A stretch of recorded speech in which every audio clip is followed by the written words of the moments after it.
Hey guys, last వీడియోలో చెప్పినట్టే పెసరట్టులోకి రోటి చట్నీ ఏ విధంగా చేయాలో చెప్పేస్తాను, చూసేయండి. ఇంకా లేట్ చేయకుండా వీడియోలోకి వెళ్ళిపోదాం. ముందైతే ఒక బౌల్ తీసుకొని కావలసినంత ఆయిల్ వేసుకోవాలి.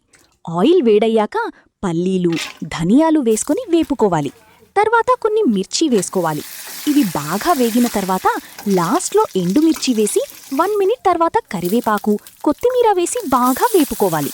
బాగా వేగిన తర్వాత ఇదంతా పక్కన పెట్టుకొని మళ్ళీ కొంచెం ఆయిల్ వేసుకొని పెద్ద టమాటోలు, చిన్న టమాటోలు వేసి వేపుకోవాలి.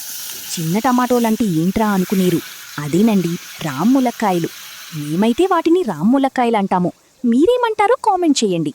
టమాటోలు మంచిగా ఉడికిన తర్వాత కొంచెం అల్లం వెల్లుల్లి పేస్ట్ వేసుకోవాలి. ఈ పేస్ట్ వల్ల టేస్ట్ బావుంటుంది. ఇప్పుడు రోట్లో కొంచెం జీలకర్ర వేసి దంచుకోవాలి.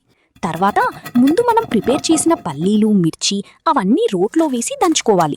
సరిపడా సాల్ట్ వేసి దంచుకోవాలి. మరీ మెత్తగా దంచుకోకూడదు.